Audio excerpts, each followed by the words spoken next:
مقدس یوحنا انجیل اس کا تیسرا باب اور اس کی پہلی آیت سے سنیے.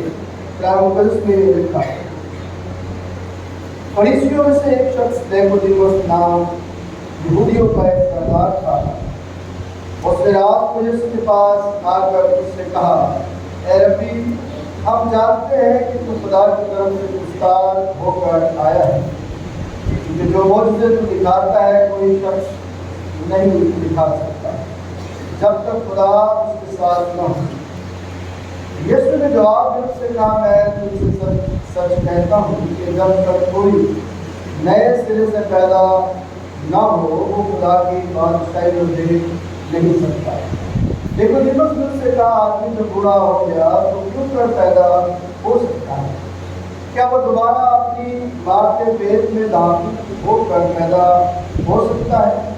یسوع نے جواب دیا کہ میں تم سے سچ سچ کہتا ہوں کہ جب تک کوئی آدمی پانی اور ان سے پیدا نہ ہو وہ خدا کی بادشاہی میں داخل نہیں ہو سکتا. جو جسم سے پیدا ہوا ہے جسم ہے, اور جو روح سے پیدا ہوا ہے روح ہے. تعجب نہ کر کے میں نے تم سے کہا تمہیں نئے سرے سے پیدا ہونا ضرور ہے.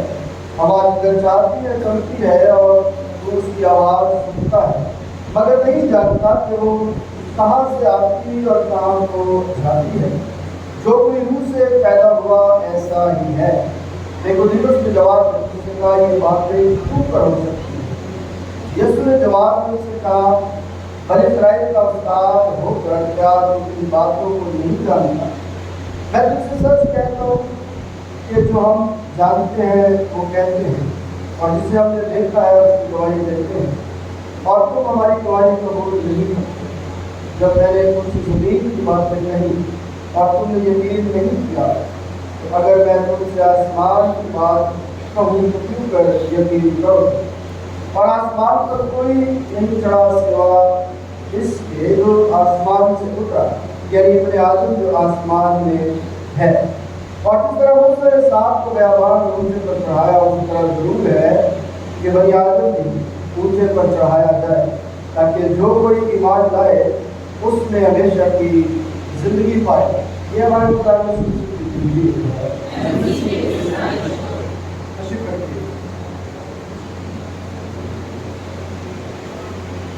مسیحی کیلنڈر کے مطابق چونکہ آج عید تثلیث کا موقع ہے، اور عید تثلیث کو جب ہم مسیحی کیلنڈر کے عنوان کے حساب سے مناتے ہیں تو لازم ہے کہ ہم تثلیث کے بارے میں کچھ آگاہی رکھیں تاکہ ہم جان سکیں کہ خداوند ہماری زندگیوں میں کس طرح کام کرتا ہے اور کس طرح خداوند ہمیں تھامتا اور سنبھالتا ہے، تاکہ جو تثلیث ہم مسیحیوں کا بنیادی عقیدہ ہے اس پر قائم رہتے ہوئے اپنے ایمان میں روز روز بڑھتے جائیں۔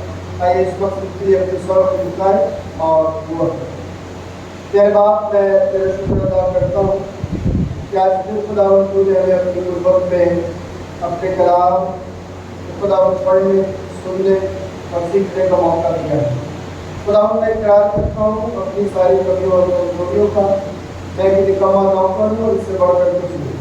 تیرا فضل مانگتے ہوئے نہیں کرتا ہوں کہ خداوند مجھے پیچھے خداوند ہو، میری آواز کو اپنی برار کا ذریعہ بنا کر استعمال کروا، سننے والے کانوں کو پسند ہے، تاکہ خداوند آج کا کلام جو خداوند ہمارے قدموں کے لیے چراغ اور آپ کے لیے روشنی ہے، برکت کا باعث بنے، یسوع مسیح کے نام سے آمین۔ کیونکہ عید تثلیث ہے اور عید تثلیث کو ہم دنیا کی پیدائش سے لے کر عید پینتیکوست تک کے تمام واقعات کو دہراتے ہوئے سیکھ سکتے ہیں۔ اگر ہم اپنی زندگی میں تثلیث کو سمجھنا چاہتے ہیں تو شاید یہ ہماری زندگیوں میں اس قدر آسان نہیں ہے کہ ایک انسانی عقل میں خدا جو لامحدود ہے وہ آ جائے، لیکن چونکہ خداوند بنی انسان کو سکھانا چاہتا ہے اور وہ چاہتا ہے کہ بنی انسان سیکھے کہ کس طرح سے بنی انسان کی بناوٹ ہوئی ہے اور بناوٹ کے ساتھ ساتھ اس کے فرائض کیا ہے۔ لیکن جب خدا نے انسان کو بنایا تو اس کی ضروریات کو اس کے ساتھ رکھا ہے۔ ایسا نہیں ہے کہ خدا نے انسان کو بنا دیا اور اس کی ضروریات جو ہے اس کو پتہ ہی نہ ہو۔ تو جب یہ بات ہم اپنی زندگی میں سیکھتے ہوئے آگے بڑھتے ہیں کہ خدا جو ہے وہ بنانے والا ہے، خالق ہے، تو پھر ہم تثلیث کے سفر کو سمجھنے کے لیے آغاز کرتے ہیں، اور اس کا آغاز خدا باپ کے وسیلے سے ہوتا ہے۔ جب تک ہم عید پینتیکوست منا رہے تھے تو ہم نے خدا اور اس کے وعدوں کی تکمیل اپنی زندگی میں دیکھی۔ خدا کی شخصیت، اس کے وعدوں کی تکمیل اس کے بیٹے اور روح القدس کے نزول کے وسیلے سے ہوتی ہے، اور خدا ہمیں ان تمام واقعات میں سے ان باتوں کو سکھاتا ہے جو تثلیث کے تینوں اقانیم کے اندر موجود ہیں، اور تینوں نے کس طرح سے اپنے کام کو سر انجام دے کر آج ہمیں تینوں کو یکجا کر کے اس عید کو منانے کا فضل جو ہے وہ بخشا ہے تاکہ ہم اس عید کو منا سکیں۔ یاد رکھنے والی بات جو آج میں آپ کو پھر بتانے کی کوشش کر رہا ہوں کہ ٹائم کیونکہ ہمارے پاس محدود ہوتا ہے، اس لیے جو مقاصد والی باتیں ہیں میں کوشش کرتا ہوں کہ وہ آپ تک پہنچائی جا سکے۔ جب ہم خدا کی حضوری میں کوئی مطالعاتی کام کرتے ہیں یا اسٹڈی کرتے ہیں یا بائبل اسٹڈی کلاسز پہ جاتے ہیں تو پھر اس کو ڈیٹیلس کے ساتھ سیکھتے ہیں اور ہمارے پاس لمبا ٹائم ہوتا ہے۔ لیکن جب ہم سمبل چرچ میں دے رہے ہوتے ہیں تو کوشش ہماری یہ ہوتی ہے کہ جو اصل مقام ہے کسی چیز کا اس تک رسائی حاصل جو ہے وہ آسانی کے ساتھ ہو سکے۔ اس لیے میں تثلیث کی ان مناسب کو جو باپ بیٹے اور روح القدس کے ساتھ وابستہ ہے اس حوالے سے بیان کروں گا کہ جہاں پر عید پینتیکوست آ کر مکمل ہوتی ہے تثلیث۔ تو پہلی بات جو سیکھنے والی ہے ہمارے لیے وہ پیدائش کی کتاب سے شروع ہو جاتی ہے، اور ہم یہ جانتے ہیں کہ خدا نے اس ساری دنیا کو کیا کیا ہے؟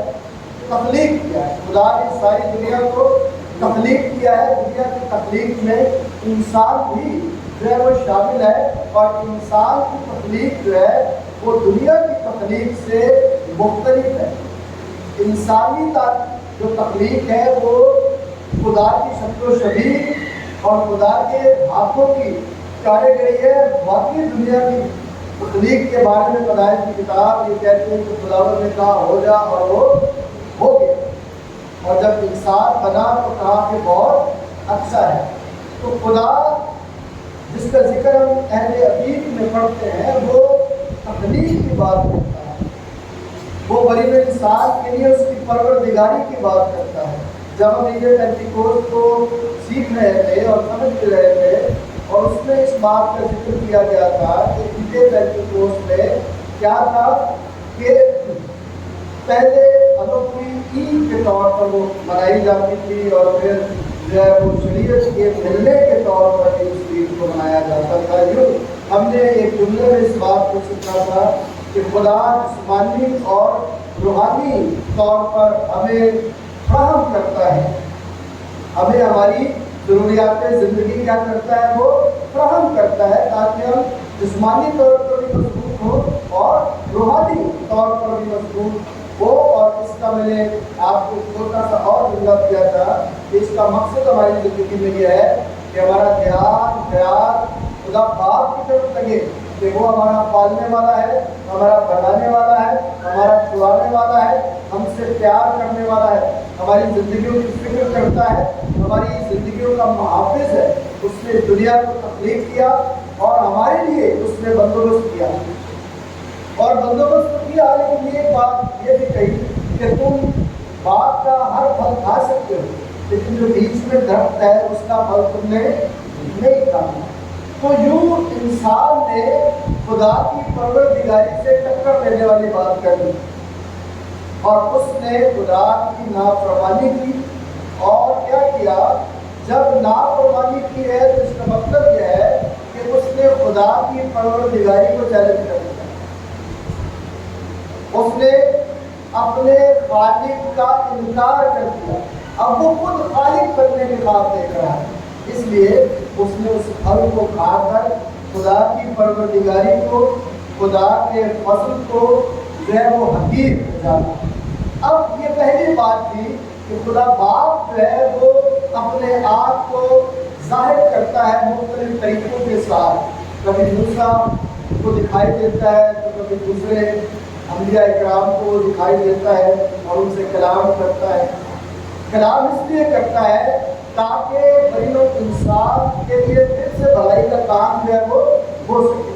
جب ہم کلام کو پڑھتے ہیں اور یسایہ کا صحیفہ بھی ہم پڑھتے ہیں، اور آج کا جو حوالہ آپ نے ضرور 29 کا پڑھا ہے، وہ بھی اس بات کی طرف میرا اور آپ کا دھیان لگاتا ہے کہ خدا باپ جو ہے وہ عبد الآباد تک نشین ہے، عبد الآباد تک نشین ہے، اور وہ ہمیشہ اس تخت پر کیا ہے؟ بیٹھا ہے۔ جب ہم خدا کی طرف اپنا دھیان لگائیں گے پرانے نامے میں، تو خدا کی جو صفات ہے وہ ہمیں سیکھنے کا موقع دیتی ہے کہ ہمارا پالنے والا ہمارا آسمانی باپ ہے۔ اور جب ہم باپ کی بات کرتے ہیں تو اس کا مطلب ہے کہ کوئی رشتہ جو ہے وہ موجود ہے جس کی وجہ سے وہ باپ ہے۔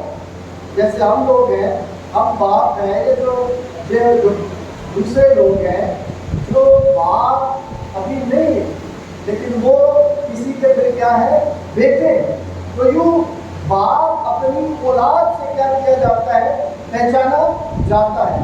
اب باپ کی پہچان جو ہے اس کو کرانے کے لیے تثلیث کا جو دوسرا رکن ہے، تثلیث کا جو دوسرا رکن ہے، اس کی ضرورت پڑی کہ وہ دنیا میں ظاہر ہو اور دنیا کو جو ہے وہ خدا کی غلامی سے کیا کرے؟ آزاد کرے۔ یوں ایک تعلق کا اظہار کرنے کے لیے خدا باپ جو پالنے والا ہے اس نے پھر ایک نجات دہندے کا بندوبست کیا، اور یوحنا کی انجیل کی طرف آپ سوچ گیا ہے، خدا نے دنیا سے ایسی محبت رکھی کہ اس نے اپنا اکلوتا بیٹا بخش دیا تاکہ جو کچھ پر ایمان لائے رات کا بل کے اب